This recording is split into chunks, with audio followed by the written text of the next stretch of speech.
윤서와 비서의 하루는 언제나 완벽한 궤도를 도는 행성처럼 정확했다. 오전 6시 기상, 7시 출근, 그리고 7시 30분까지 제이테크의 심장부인 CEO 강지훈의 집무실 모든 것을 완벽하게 세팅하는 것. 그녀는 그의 그림자이자 그의 생각보다 한 발 앞서 움직이는 유능한 비서였다. 사람들은 그녀를 윤비서가 아닌 강지훈의 또 다른 인공지능이라 불렀다. 강지훈 대표는 그런 그녀의 완벽함을 당연하게 여겼다. 감정의 동요 없이 오직 데이터와 결과로만 모든 것을 판단하는 그는 자신만큼이나 기계적인 윤서와의 업무 방식에 만족했다. 두 사람 사이에는 지난 5년간 단 한 번의 사적인 대화도 불필요한 감정 교류도 없었다. 그들의 관계는 철저히 효율성과 결과물로만 이루어진 비즈니스 파트너십이었다. 오늘은 그 완벽했던 궤도에 미세한 균열이 생긴 날이었다. 제이텍의 운명을 건 거대 MA 프로젝트가 마침내 성공적으로 마무리되었고 회사 전체는 축제 분위기에 휩싸였다. 강지훈은 이례적으로 전 직원을 위한 성대한 파티를 열었다. 물론 그 자신은 축배를 드는 것조차 시간 낭비라 생각하는 남자였지만 성공에 대한 보상은 확실히 해야 한다는 것이 그의 지론이었다. 윤소아는 파티장에서도 비서의 역할을 벗어나지 못했다. 그녀는 술잔을 정중히 거절하며 만일의 사태에 대비해 강지훈의 동선을 예의주시했다. 하지만 이번만큼은 동료들의 성화가 그 어느 때보다 끈질겼다. 이번 프로젝트의 1등 공신은 단연윤 비서라며 그녀의 잔을 억지로 채우는 동료들의 호의를 마냥 거절할 수만은 없었다. 결국 그녀는 몇 년 만에 처음으로 독한 와인을 입에 댔다.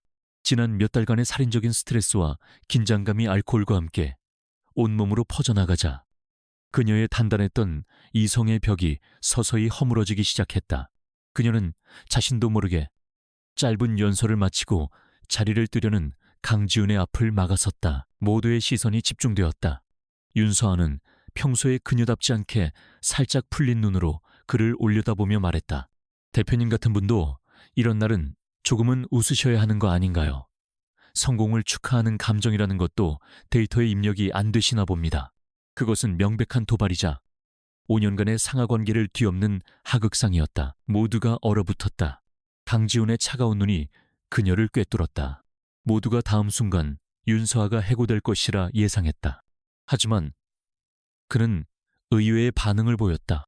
그는 잠시 그녀를 말없이 바라보더니 그녀의 손에 들린 와인잔을 빼앗아 단숨에 비웠다. 그리고는 낮은 목소리로 말했다. 감정은 불필요한 변수를 만들 뿐이지. 윤 비서. 그의 말은 차가웠지만 그 행동은 그렇지 않았다. 그날 밤의 기억은 거기서부터 조각나 있었다. 시끄러운 음악 소리, 사람들의 웃음소리, 그리고 자신을 부축해주는 단단한 그의 팔, 창밖으로 보이던 현란한 도시의 불빛과 그의 넥타이를 흐트러뜨리며 무어라 알 수 없는 말을 짓거리던 자신의 모습, 필름이 끊긴 것처럼 그녀의 기억은 거기까지였다. 다음 날 아침, 윤서아는 지독한 두통과 함께 낯선 공간에서 눈을 떴다. 넓고 고급스러운 호텔 스위트룸. 그녀의 몸에는 채취가 희미하게 남은 남성용 실크 가운이 걸쳐져 있었다. 그리고 방 건너편 소파에는 어젯밤에 정장 차림 그대로 잠들어 있는 강지훈이 있었다. 모든 상황이 끔찍한 하나의 결론을 가리키고 있었다. 그녀는 비명조차 지를 수 없었다. 온몸의 피가 차갑게 식는 것 같았다. 완벽했던 그녀의 인생에 절대 지울 수 없는 오점이 생겼다. 그녀는 쥐죽은 듯이 일어나 흩어진 자신의 옷을 챙겨 입었다. 잠든 그의 얼굴을 차마 마주할 용기가 나지 않았다. 그녀는 도망치듯 그곳을 빠져나왔다. 자신의 작은 오피스텔로 돌아온 그녀는 샤워기 아래에서 한참을 울었다. 후회와 자책감이 파도처럼 밀려왔다. 술에 취해 저지른 하룻밤의 실수. 상대는 그녀의 상사이자 하늘과도 같은 존재인 제이테크의 CEO였다. 변명의 여지가 없었다. 그녀의 커리어는 여기서 끝이었다. 그녀는 눈물을 마지막 남은 전문가로서의 자존심을 챙겼다. 평소처럼 완벽하게 화장을 하고 가장 단정한 오피스 룩으로 갈아입었다. 그리고 컴퓨터 앞에 앉아 사직서를 작성하기 시작했다.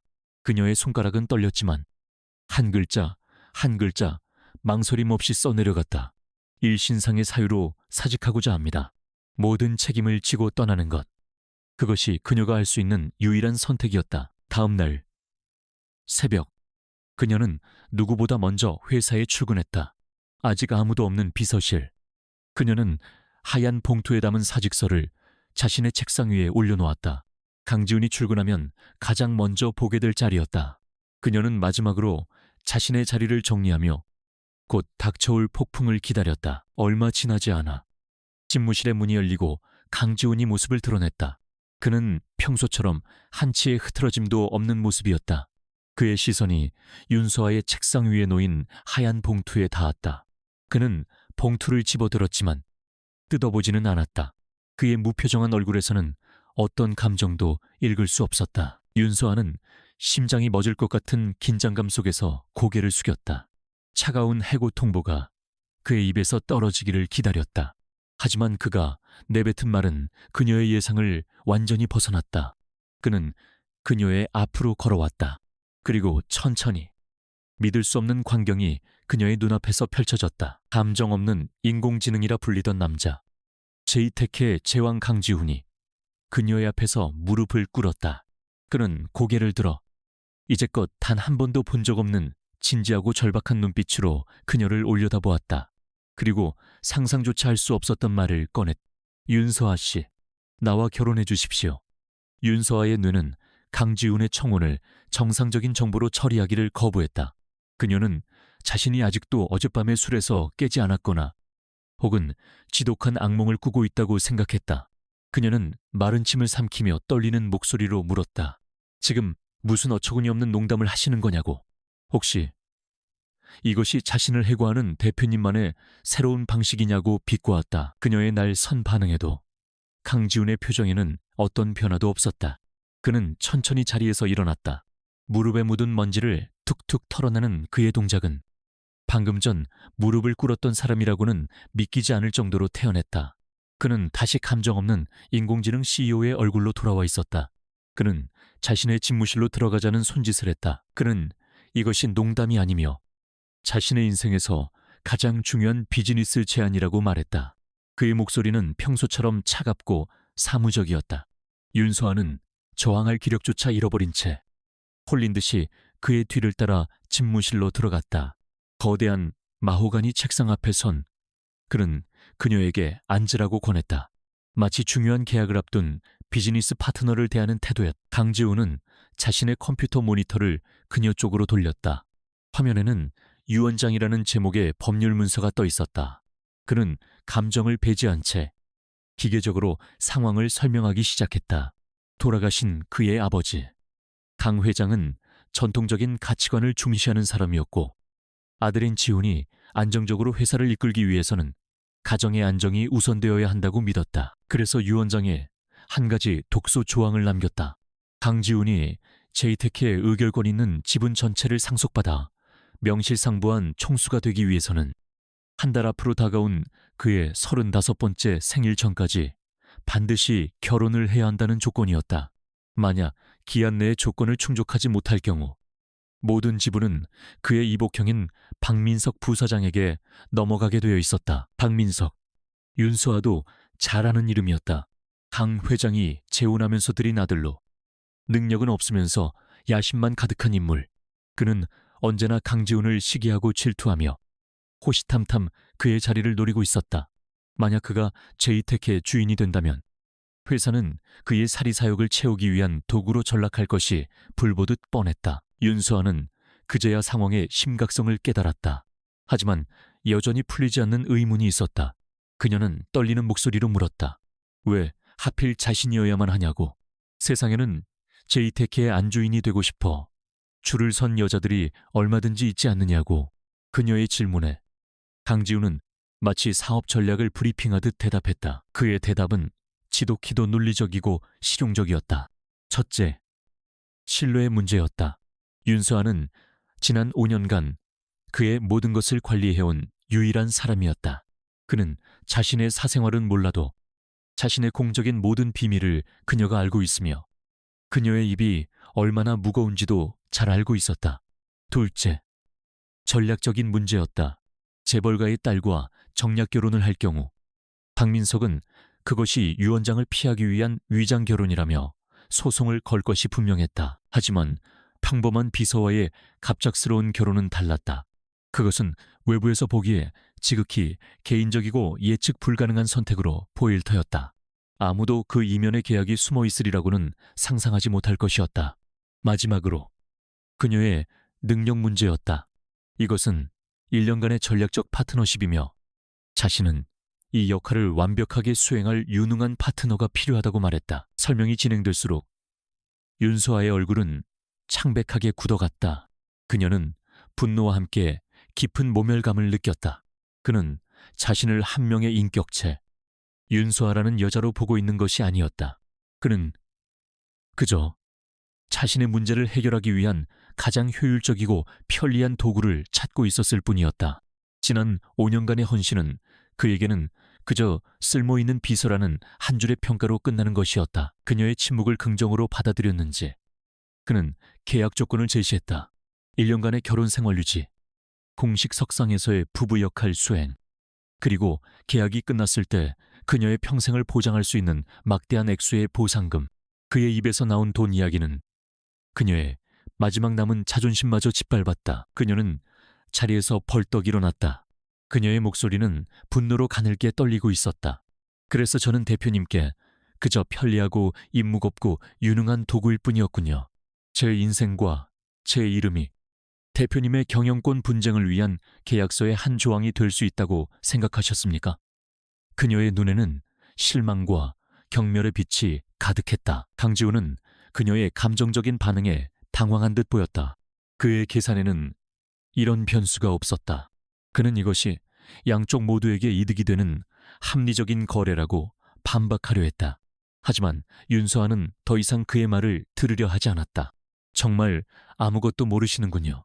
그녀의 목소리는 이제 차갑게 식어 있었다. 제 인생은 팔 물건이 아닙니다. 대표님의 게임을 위한 다른 장기말을 찾아보시죠.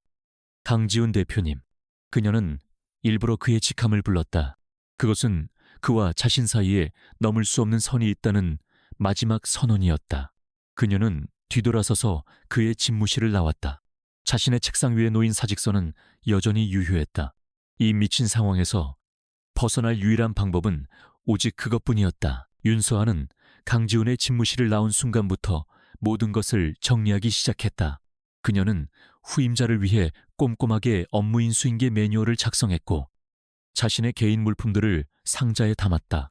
비서실 동료들의 걱정스러운 시선과 수군거림이 느껴졌지만 그녀는 애써 무시했다. 완벽한 시작만큼이나 완벽한 마무리도 중요했다. 그것이 그녀의 마지막 남은 자존심이었다. 강지훈은 몇 번이나 그녀와 다시 대화하려 했지만 그녀는 차갑게 거절했다. 이미 사직서는 제출되었고 더 이상 논의할 것은 없다는 것이 그녀의 입장이었다.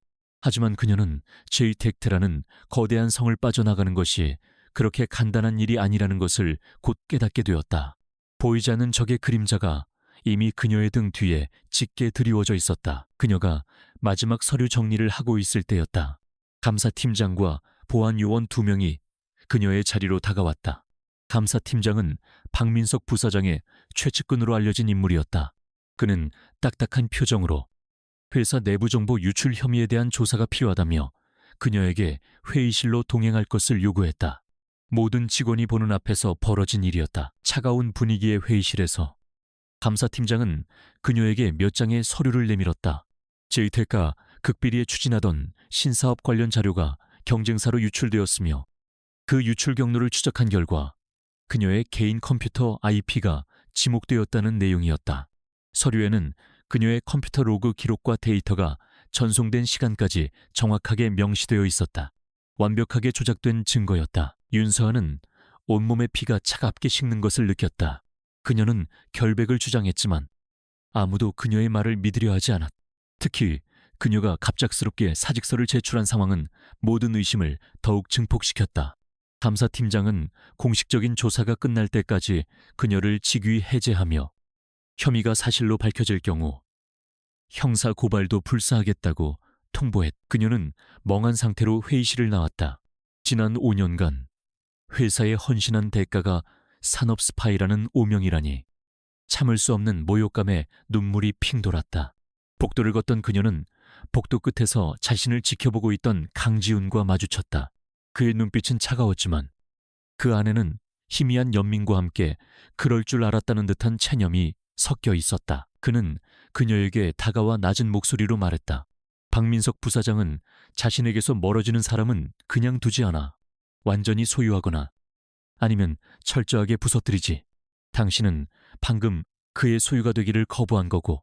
그의 말은 비수처럼 나라와 그녀의 가슴에 밝혔다.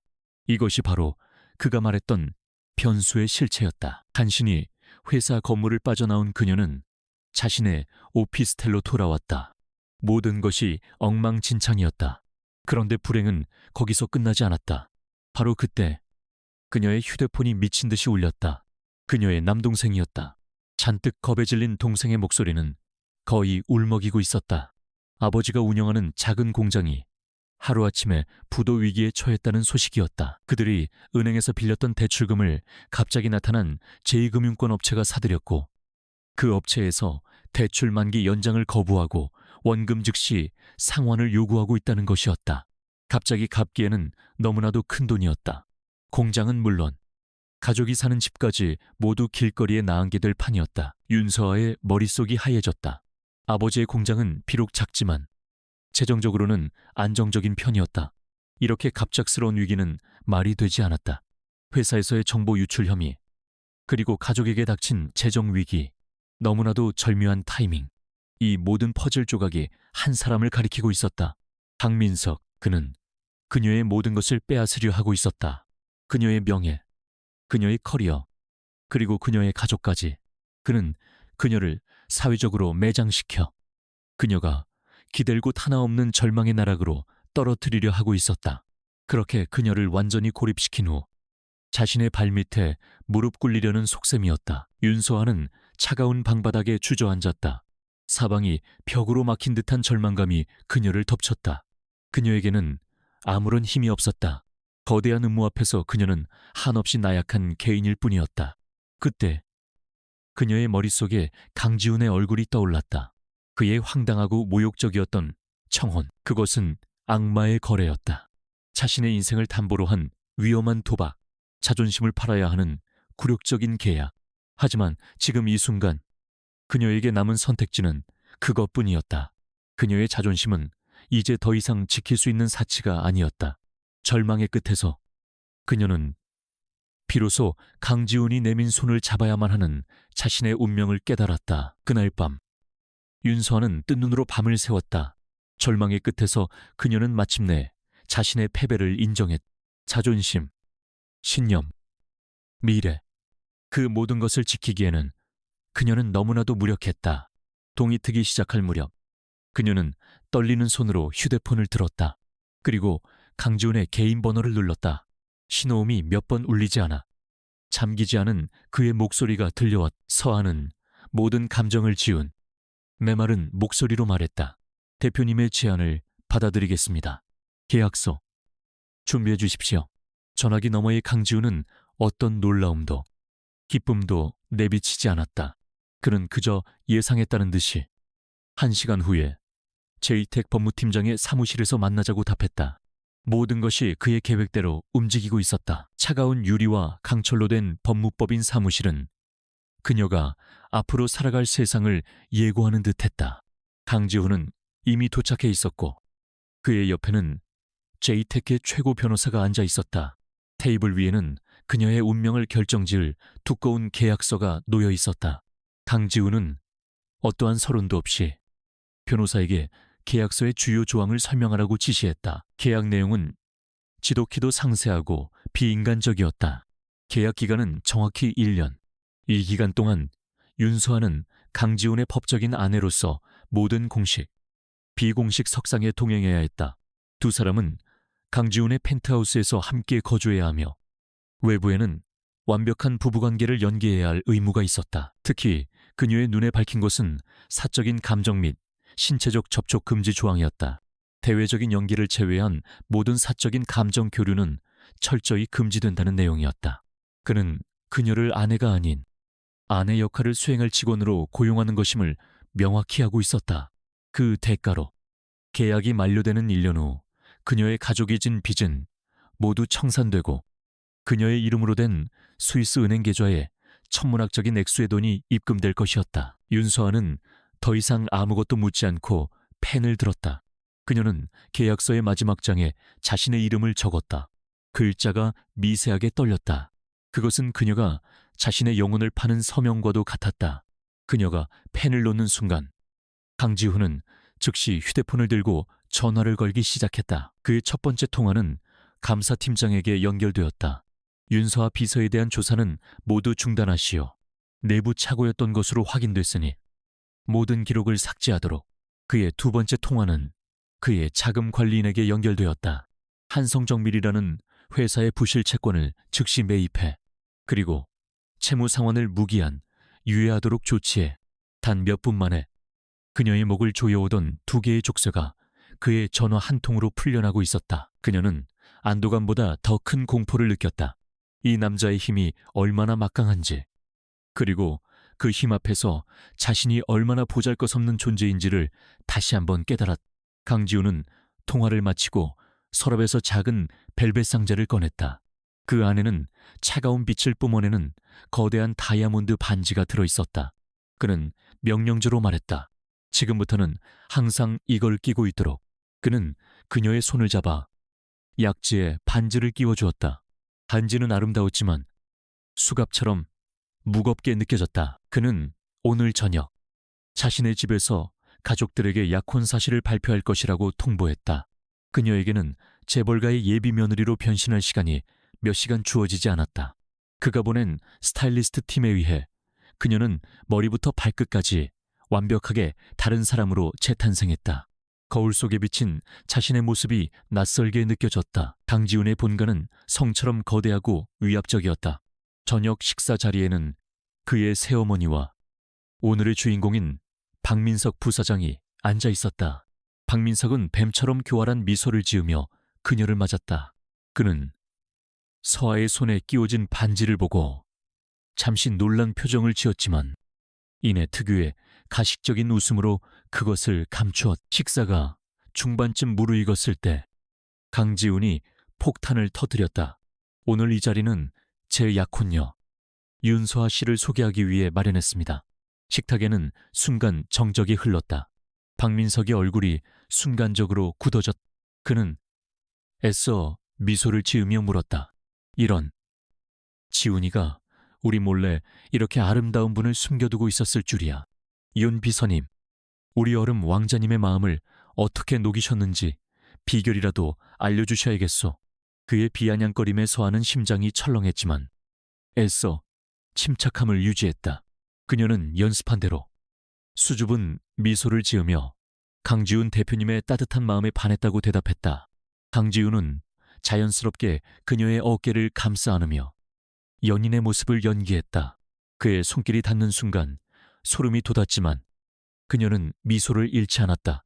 그들의 연기는 어설펐지만 박민석은 당장 그 진위를 의심할 증거를 찾지 못했다. 집으로 돌아오는 차 안. 두 사람 사이에는 무거운 침묵만이 흘렀다. 차문이 닫히는 순간 강지훈은 그녀의 어깨를 감쌌던 팔을 칼같이 거두었다. 다정한 약혼자는 사라지고 차가운 고용주만이 남아있었다. 차는 그들의 새로운 집이자 감옥이 될 도시의 야경을 압도하는 거대한 펜트하우스를 향해 미끄러져 들어갔다. 계약은 그렇게 시작되었다. 강지훈의 펜트하우스는 하늘 위에 지어진 얼음성이었다. 도시의 모든 불빛을 발 아래에 둔 그곳은 완벽하게 아름다웠지만 사람의 온기라고는 찾아볼 수 없었다.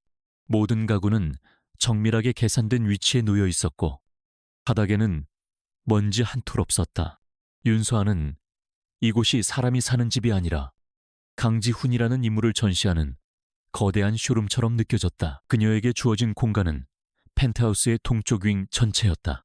그곳은 그녀가 살던 오피스텔 몇 채를 합친 것보다 더 넓었지만 그녀는 그 거대함 속에서 철저히 고립되었다. 동거 첫날 저녁, 강지훈은 태블릿 PC를 들고 와 그녀에게 동거 생활 규칙이라는 이름의 파일을 내밀었다. 그것은 결혼 계약서의 부속 합의서였다. 규칙은 그들의 관계만큼이나 차가웠다. 서로의 개인 공간에 사전 통보 없이 출입하는 것을 금지한다. 공적인 연기가 필요한 경우를 제외하고는 사적인 대화를 최소화한다.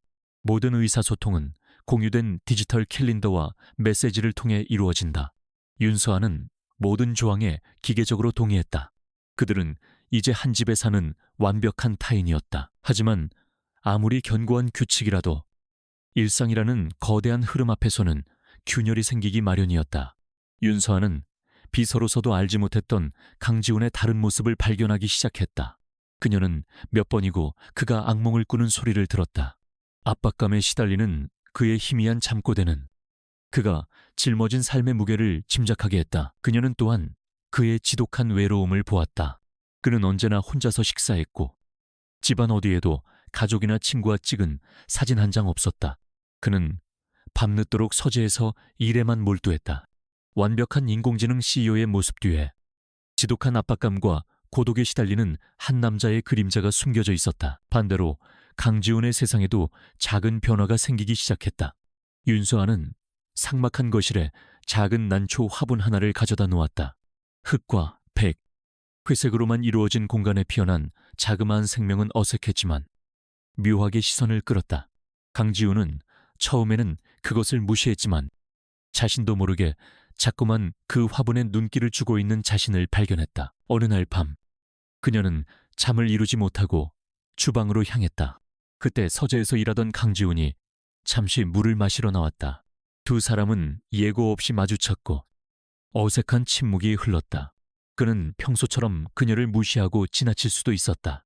하지만 그는 소파 위에 놓인 그녀가 덮고 있던 담요를 보고는 무심하게 한마디 던졌다.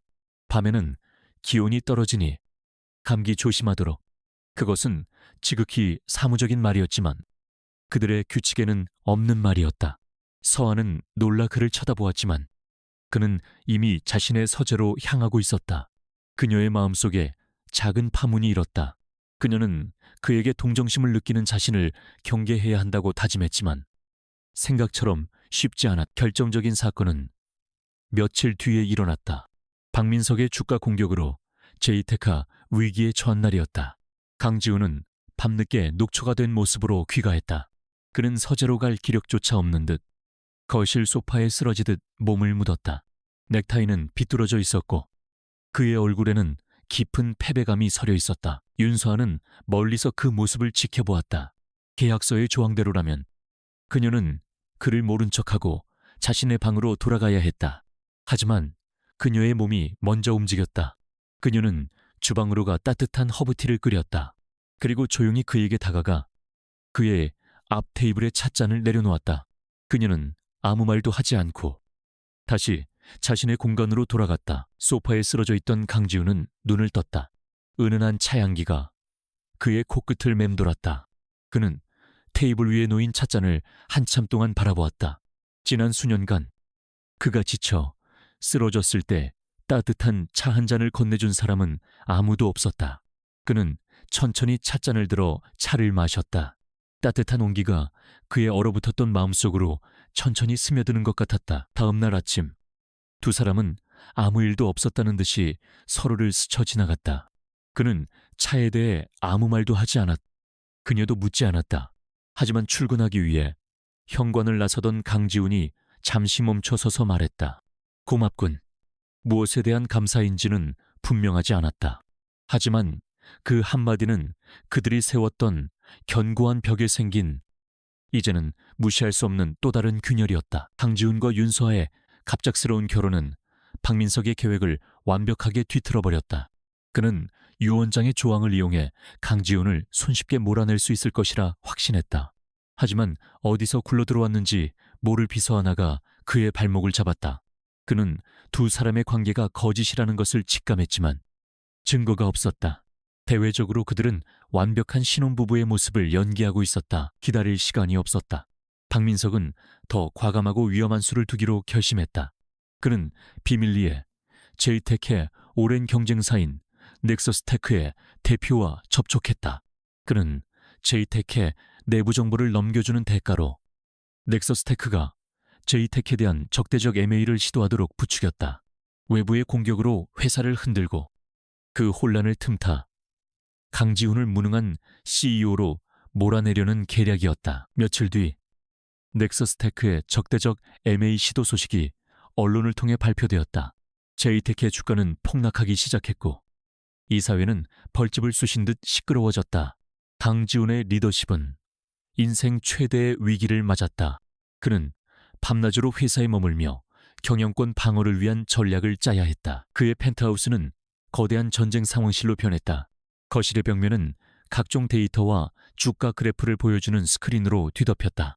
강지훈은 이 거대한 전쟁을 혼자서 치를 수 없었다. 그는 윤서아에게 도움을 요청했다. 아내 역할에 대한 요구가 아니었다. 지난 5년간 자신의 그림자로서 제이텍의 모든 것을 꿰뚫고 있는 비서 윤서아의 능력이 필요한 것이었다. 윤 비서, 나를 좀 도와줘야겠어. 그는 자신도 모르게 그녀를 예측함으로 불렀다. 그 순간 두 사람 사이의 어색한 동거인 관계는 사라졌다. 그들은 다시 완벽한 호흡을 자랑하는 CEO와 비서로 돌아왔다. 그녀는 그의 생각을 읽고 필요한 자료를 미리 준비했고 그의 전략에 날카로운 조언을 더했다. 그들의 집은 이제 가장 중요한 전략 본부가 되었다. 함께 위기를 헤쳐나가면서 두 사람 사이에 보이지 않던 벽은 서서히 허물어지고 있었다. 늦은 밤, 지친 강지훈을 위해 그녀가 끓여주는 따뜻한 라면 한 그릇은 어떤 산의 진미보다 더 큰 위로가 되었다. 강지훈은 자신을 위해 묵묵히 곁을 지키는 그녀를 보며 계약서에는 없는 이상한 감정이 싹트는 것을 느꼈다. 한편 경영권 분쟁이 자신에게 유리하게 돌아가지 않자 박민석은 더욱 비열한 방법을 사용하기 시작했다. 그는 강지훈을 직접 공격할 수 없다면 그의 가장 약한 고리인 윤서아를 무너뜨리면 된다고 생각했다. 그는 거액의 돈을 주고 흥신소 직원을 고용해 그녀의 뒷조사를 시작했다. 그녀의 과거, 가족, 친구 관계까지 모든 것을 샅샅이 파헤치라는 지시였다. 박민석은 그녀가 평범하고 깨끗한 삶을 살아왔다는 사실에 실망했지만 포기하지 않았다. 그는 먼지 하나라도 찾아내 그것을 태산처럼 부풀려 스캔들을 터뜨릴 작정이었다. 그는 윤서아의 아버지가 몇 해 전 사업상 잠시 재정적인 어려움을 겪었던 사실을 알아냈. 그는 이것을 이용해 그녀가 돈 때문에 강지훈에게 의도적으로 접근한 꽃뱀이라는 시나리오를 구상하기 시작했다. 강지훈과 윤서아는 이러한 음모를 전혀 눈치채지 못한 채 경영권 방어에만 몰두하고 있었다. 그들은 밤을 새워가며 넥서스테크의 자금줄을 분석하고 우호 지분을 확보하기 위해 주주들을 설득했다. 그 과정에서 두 사람은 단순한 파트너를 넘어 서로를 의지하는 전우와도 같은 유대감을 형성하고 있었다. 그러던 어느 날 밤이었다. 강지훈의 보안팀장이 극비 보고서라며 작은 파일을 그에게 건넸다. 파일 안에는 누군가 윤서아를 미행하며 찍은 사진들과 그녀의 가족 및 주변 인물들을 조사한 기록들이 담겨 있었다. 박민석이 고용한 흥신소의 중간 보고서였다. 강지훈의 보안팀이 그들의 움직임을 먼저 포착한 것이었다. 강지훈의 얼굴이 얼음처럼 차갑게 굳었. 그는 보고서를 든 채 저편에서 주주 명부를 분석하며 통화에 열중하고 있는 윤서아를 바라보았다. 그녀는 자신을 향해 뻗어오는 더러운 손길을 전혀 알지 못한 채 오직 회사를 구하기 위해 싸우고 있었다. 그 순간 강지훈의 마음속에서 무언가가 폭발했다.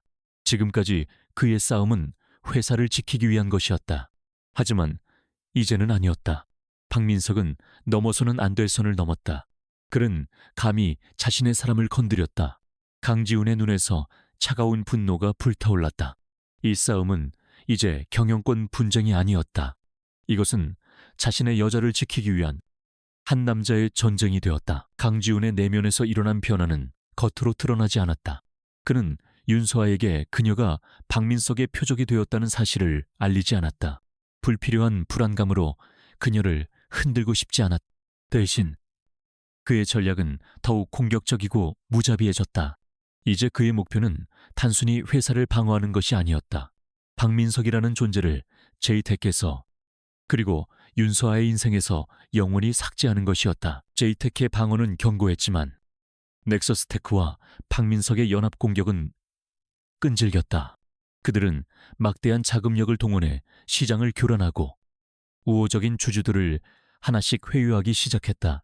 강지훈과 윤서아는 밤낮 없이 방어 전략을 짜고 실행에 옮겼지만 이것은 및 빠진 독에 물 붓기나 다름없었다. 이대로 가다가는 결국 자금력에서 밀려 패배할 것이 분명했다. 모두가 외부의 적인 넥서스 테크에만 집중하고 있을 때 윤서아는 문제의 본질이 내부에 있다고 생각했다. 그녀는 강지훈과 함께 일했던 지난 5년간의 경험을 통해 박민석이라는 인간을 누구보다 잘 알고 있었다. 그는 탐욕스럽지만 그만큼 교활하고 신중했다. 그가 이런 거대한 전쟁을 자신의 돈만으로 벌일 리가 없었다. 그녀는 강지훈 몰래 자신만의 조사를 시작했다. 그녀가 접근할 수 있는 모든 내부 자료를 뒤졌다. 지난 몇 년간 박민석이 총괄했던 모든 프로젝트의 예산 집행 내역과 감사 보고서, 그것은 모래사장에서 바늘을 찾는 것과도 같은 일이었다. 하지만 그녀는 포기하지 않았다. 그녀는 비서로서 길러온 특유의 꼼꼼함과 집요함으로 데이터의 바다를 항해했다. 며칠 밤을 새운 끝에 그녀는 마침내 아주 작은 불일치를 발견했다. 박민석이 관리하던 여러 부서에서 몇 년에 걸쳐 정체불명의 소규모 컨설팅 업체 여러 곳으로 꾸준히 자문료가 지급된 내역이었다. 각각의 금액은 눈에 띄지 않을 정도로 작았지만 그것들이 수년간 쌓이자 무시할 수 없는 거금이 되었다. 그녀의 심장이 세차게 뛰기 시작했다. 그녀는 그 업체들의 사업자 등록번호를 추적했다. 그녀의 예상대로였다. 이름만 다른 그 회사들은 모두 서류상으로만 존재하는 유령 회사였고 그 주소지는 단 한 곳을 가리키고 있었다. 박민석의 오랜 신복이 운영하는 페이퍼 컴퍼니였다. 모든 조각이 맞춰졌다. 박민석은 지난 수년간 회사의 돈을 횡령해 비자금을 조성해왔던 것이다. 그리고 그 돈으로 넥서스 테크와 손을 잡고 자신이 몸담고 있는 회사를 공격하고 있었다. 이것은 단순한 경영권 분쟁이 아니었다. 명백한 배임이자 범죄. 윤서아는 마침내 적의 가장 치명적인 약점을 찾아냈다. 그녀는 자신의 발견을 정리해 강지훈에게 보고했다. 그녀의 브리핑을 듣는 내내 강지훈은 아무 말도 하지 않았다. 제이텍의 최고 인재들이 모두 놓치고 있던 진실을 그녀 혼자서 찾아낸 것이었다. 그의 눈에는 놀라움과 함께 이제껏 한 번도 보지 못했던 깊은 존경심이 떠올랐다. 그는 잠시 동안 스크린에 떠있는 횡령의 증거들과 그 앞에선 윤서아를 번갈아 쳐다보았다. 그녀는 더 이상 그의 보호가 필요한 연약한 존재가 아니었다. 그녀는 이 전쟁의 판도를 뒤집을 수 있는 가장 강력한 무기이자 그의 가장 든든한 파트너였다. CEO와 비서라는 수직적인 관계는 그 순간 완전히 무너졌다. 강지훈은 자리에서 일어나 그녀에게 다가갔다. 그는 그녀의 어깨를 가볍게 쥐며 낮은 목소리로 말했다. 나는 지금껏 혼자서 싸우고 있다고 생각했소. 하지만 당신이 이 전쟁을 이기게 만들어 주었군. 그의 말에는 계산되지 않은 진심이 담겨 있었다.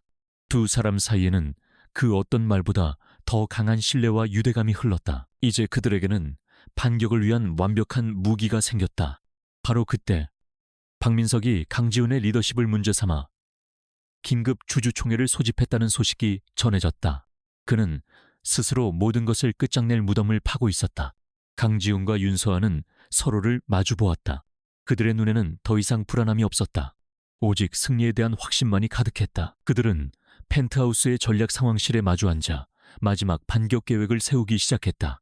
박민석이 만들어 놓은 무대 위에서 그에게 가장 치욕스럽고 완벽한 패배를 안겨줄 시나리오. 두 사람은 더 이상 고용주와 직원도 계약으로 묶인 가짜 부부도 아니었다.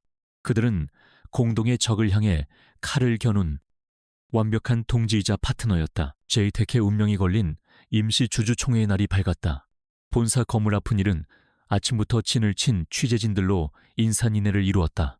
건물 안으로 들어서자 거대한 강당은 회사의 미래를 걱정하는 주주들의 불안감과 긴장감으로 가득 차 있었다. 강지훈과 윤서아는 약속이라도 한 듯 같은 색의 정장을 입고 함께 모습을 드러냈다. 두 사람은 흔들림 없는 모습으로 강당에 들어섰다.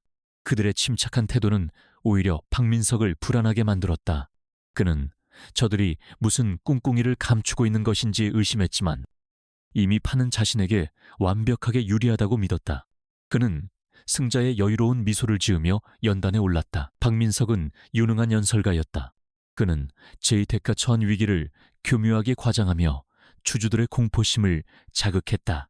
그는 추락하는 주가 그래프와 넥서스테크의 공격적인 행보를 보여주며 이 모든 것이 강지훈의 무능하고 독선적인 경영 때문이라고 주장했다. 심지어 그는 강지훈이 자신의 비서와 급작스럽게 결혼한 것을 언급하며 그의 사생활마저 불안정하다고 비난했다. 그의 선동적인 연설의 강당은 술렁이기 시작했다. 강지훈을 향한 불신의 눈빛들이 여기저기서 쏟아졌다. 박민석은 승리를 확신하며 강지훈 대표에 대한 해임안을 긴급 발의하고 즉시 투표에 붙일 것을 제안했다. 바로 그때 강지훈이 조용히 자리에서 일어나 연단으로 향했다. 강지훈은 자신을 향해 쏟아지는 비난의 시선을 피하지 않았다. 그는 마이크 앞에 서서 낮은 목소리로 입을 열었다. 박민석 부사장의 말대로 우리 제이텍트는 지금 심각한 위기에 처해 있습니다. 그의 말의 장내는 더욱 소란스러워졌다. 그는 잠시 말을 멈추었다가 얼음처럼 차가운 목소리로 말을 이었다. 그리고 오늘 우리는 그 위기의 진짜 원인이 무엇인지 이야기하게 될 겁니다. 그가 말을 마치는 순간 연단 뒤에 거대한 스크린이 켜졌다. 그곳에는 복잡하게 얽힌 자금의 흐름도가 나타났다. 강당의 한쪽에 마련된 컨트롤 부스에서 윤소아가 침착한 얼굴로 노트북을 조작하고 있었다. 그녀는 어떤 말도 하지 않았다. 오직 그녀의 손가락만이 움직이며 거대한 음모의 실체를 하나씩 벗겨내고 있었다. 강지훈은 스크린을 가리키며 설명했다. 지난 3년간 박민석 부사장이 관리하던 부서들에서 막대한 자금이 정체불명의 컨설팅 회사들로 흘러들어갔습니다. 스크린에는 유령 회사들의 이름과 사업자 등록증이 차례로 나타났다. 그리고 그 돈은 우리 회사의 주가를 교란하고 경쟁사인 넥서스테크의 M&A 자금을 지원하는 데 사용되었습니다. 스크린에는 박민석의 횡령 내역과 자금 세탁 과정, 그리고 최종적으로 그 돈이 넥서스테크 측으로 흘러들어간 은행 거래 내역까지 빼도 박도 못할 증거들이 차례로 펼쳐졌다. 장내는 이제 경악을 넘어선 충격으로 완벽한 침묵에 휩싸였다. 박민석은 사색이 된 얼굴로 스크린을 바라보며 모든 것이 조작이라고 소리쳤다. 아직 끝이 아닙니다. 강지훈은 그의 발악을 차갑게 끊어냈다. 박민석 부사장이 정말 결백하다면 이 목소리도 설명할 수 있겠습니까? 그가 신호를 보내자 강당 전체에 박민석과 넥서스 테크 대표가 제이테크를 무너뜨릴 계획을 의논하는 내용의 통화 녹음 파일이 울려 퍼졌다. 그것은 결정적인 한방, 스모킹건이었다. 모든 것이 끝났다. 박민석의 편에 섰던 주주들은 이제 경멸의 눈빛으로 그를 쳐다보았다. 그는 연단 위에서 완전히 고립되었다. 강지훈은 그런 그를 싸늘하게 내려다보며 박민석 부사장의 즉각적인 파면과 배임 및 횡령 혐의에 대한 형사고발을 이사회에 정식으로 요청했다.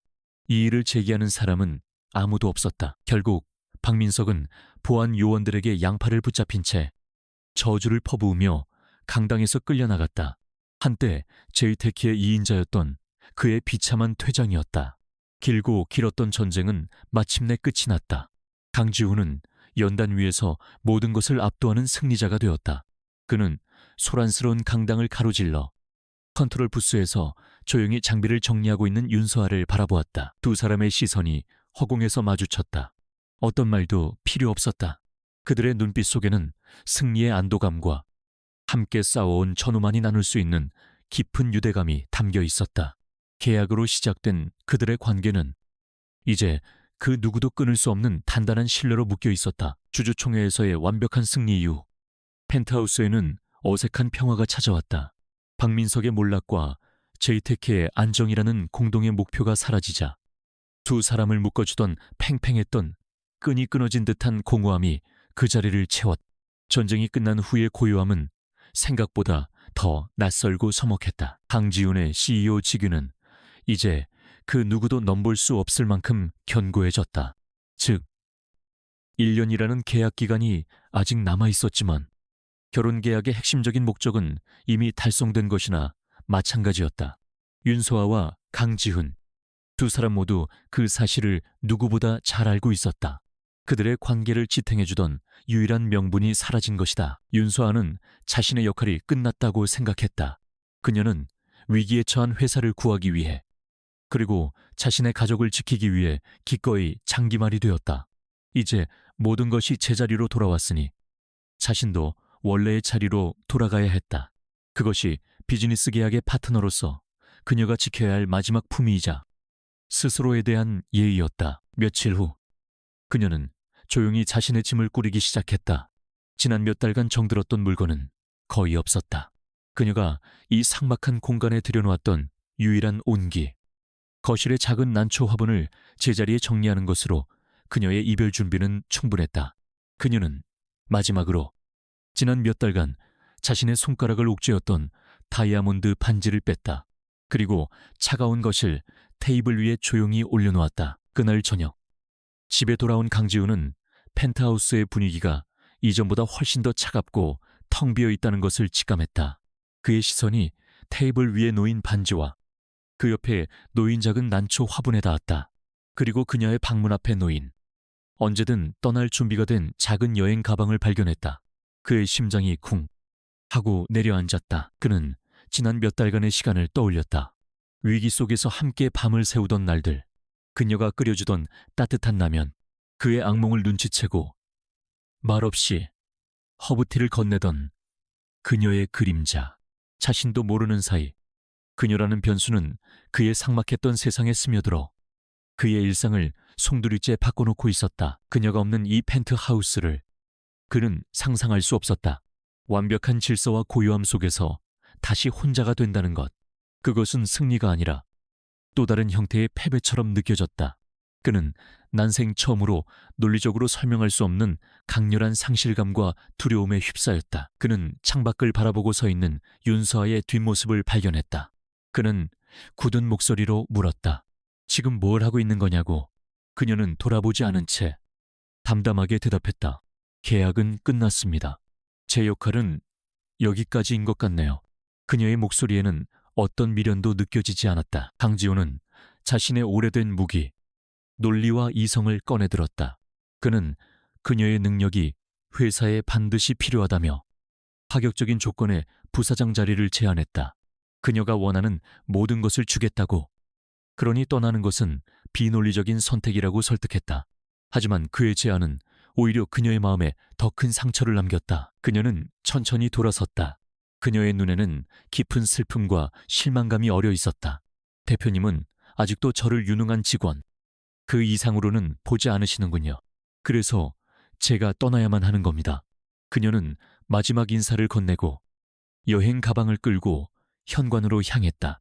그녀의 단호한 뒷모습에 강지훈의 마지막 이성의 끈이 끊어졌다. 그의 이성은 이 상황을 해결할 어떤 답도 주지 못했다. 남은 것은 이제껏 그가 가장 불필요한 변수라고 치부했던 감정뿐이었다. 그는 다급하게 그녀의 앞을 막아섰다. 그의 목소리는 그답지 않게 다급하고 또 절박했다. 잠깐만, 계약 같은 건 이제 상관없어. 그는 서툴게 자신의 진심을 꺼내놓기 시작했다. 처음에는 회사를 위한 최고의 파트너가 필요하다고 생각했어. 하지만 틀렸어. 필요했던 건 회사가 아니라 나였어. 그는 그녀의 눈을 똑바로 바라보았다. 그의 눈빛은 더 이상 차가운 CEO의 것이 아니었다. 한 여자를 잃고 싶지 않은 한 남자의 절박한 눈빛이었다. 가지마, 서아야. 그는 처음으로 직함도 존칭도 없이 그녀의 이름을 불렀. 직원도 계약 파트너도 아닌 그냥 내 곁에 있어줘. 그의 서툴지만 진실된 고백이 두 사람 사이의 무거운 침묵 속으로 울려 퍼졌다. 그녀의 발걸음이 그 자리에 멈춰섰다. 강지훈의 절박한 고백에 윤소아의 발걸음은 현관문에 밝힌 듯 멈춰섰. 그녀의 등 뒤로 그의 거친 숨소리가 들려왔다. 지난 몇 달간 단 한 번도 흐트러진 적 없었던 그의 완벽한 통제력이 완전히 무너져 내린 소리였다. 그녀는 천천히, 아주 천천히 그를 향해 돌아섰다. 그녀의 눈에 비친 강지훈은 더 이상 제이테크의 냉철한 CEO가 아니었다. 그는 자신이 사랑하는 여자가 떠나갈까봐 두려워하는 상처받기 쉬운 한 남자의 얼굴을 하고 있었다. 그의 흔들리는 눈빛 속에서 그녀는 비로소 자신의 마음속 깊은 곳에 숨겨져 있던 감정의 정체를 깨달았다. 그것은 연민도 동정심도 아니었다. 당지우는 그녀의 흔들리는 눈빛을 보고 서툴게 자신의 모든 것을 쏟아내기 시작했다. 나는 평생을 논리와 효율성이라는 벽 안에서 살아왔소. 감정은 언제나 제거해야 할 버그 같은 것이라고 생각했지. 그는 텅 빈 펜트하우스를 둘러보며 말을 이었다. 하지만 당신이, 윤서아, 당신이 내 세상으로 들어온 순간 모든 것이 달라졌어. 그는 거실 한편에 놓인 난초 화분을 가리켰다. 저 작은 화분 하나가 이 삭막한 공간에 공기를 바꾸는 것을 보았소. 당신이 끓여주던 따뜻한 차 한 잔이 밤샘의 피로보다 더 강하다는 것을 알았지. 그의 고백은 거창하지 않았지만 일상의 작은 순간들에서 비롯된 진심이었기에 더욱 깊은 울림을 주었다. 그는 책상 위에 놓여있던 결혼 계약서 원본을 집어들었다. 이것은 내 인생 최악의 실수였어. 당신을 내 곁에 두기 위해, 내 진심을 숨기기 위해 내세웠던 비겁한 방패였지. 그는 망설임 없이 계약서를 반으로 찢었다. 그리고 다시 갈갈이 찢어 바닥으로 흩뿌렸다. 종이 조각들이 눈처럼 흩날렸다. 우리의 파트너십은 진짜였어. 하지만 그건 이따위 종이 때문이 아니었어. 그는 바닥에 흩어진 계약서를 뒤로하고 그녀에게 다가왔다. 그는 그녀가 테이블 위에 두고 간 크고 화려했던 다이아몬드 반지는 거들떠보지도 않았다. 대신 그는 자신의 재킷 안주머니에서 작고 소박한 반지 케이스를 꺼냈다. 그리고 그날 아침처럼 다시 한번 그녀의 앞에 무릎을 꿇었다. 그가 케이스를 열었다. 그 안에는 그의 진심처럼 꾸밈없지만 맑게 빛나는 작은 다이아몬드 반지가 들어있었다. 첫 번째 청혼 때 나는 회사를 위한 계약을 제안한 비겁한 대표였어. 그의 목소리는 감정으로 젖어 있었다. 하지만 지금은 사랑하는 여자에게 가족이 되어달라고 부탁하는 그저 한 남자일 뿐이요. 그의 진심 어린 눈빛이 그녀를 향했다. 이제 계약서는 없어. 서아야, 나는 당신이 필요해. 회사를 위해서가 아니라, 1년짜리 아내가 아니라 내 인생의 파트너로서 영원히 나와 다시 한번 결혼해주겠소. 그의 마지막 말이 끝났을 때 윤서아의 뺨 위로 뜨거운 눈물이 흘러내리고 있었다. 하지만 그녀의 입가에는 이제껏 지었던 그 어떤 미소보다 더 행복하고 아름다운 미소가 번지고 있었다. 그녀는 끌고 있던 여행 가방에 손잡이를 놓았다. 그리고 그의 앞에 똑같이 무릎을 꿇고 앉아 그의 뺨을 부드럽게 감쌌다. 그녀는 눈물 섞인 목소리로, 하지만 그 어느 때보다 또렷하게 대답했다. 네, 당신과 결혼할게요. 지훈 씨. 그는 조심스럽게 그녀의 손가락에 새로운 반지를 끼워주었다. 그것은 마치 처음부터 그녀의 것을 위해 만들어진 것처럼 완벽하게 맞았다. 그는 자리에서 일어나 그녀를 일으켜 세웠다. 그리고 그녀의 눈물을 부드럽게 닦아준 뒤 그녀에게 천천히 입을 맞추었다. 그것은 연기를 위한 입맞춤이 아니었다. 수많은 오해와 아픔, 함께 싸워왔던 시간들, 그리고 말로 다하지 못했던 모든 진심을 담은 그들의 진짜 첫 입맞춤이었다. 얼음성 같던 펜트하우스에 비로소 따뜻한 온기가 가득 차오르기 시작했다. 얼음왕자는 가장 중요한 자산은 회사가 아니라 마음을 나눌 수 있는 가족이라는 것을 배웠다. 완벽한 비서는 가장 중요한 계약은 종이가 아니라 진심으로 쓰는 것이라는 사실을 깨달았다. 그렇게 두 사람은 세상에서 가장 황당한 청혼으로 시작된 인연의 마침표를 찍고 진짜 사랑의 첫 페이지를 함께 넘기고 있었다.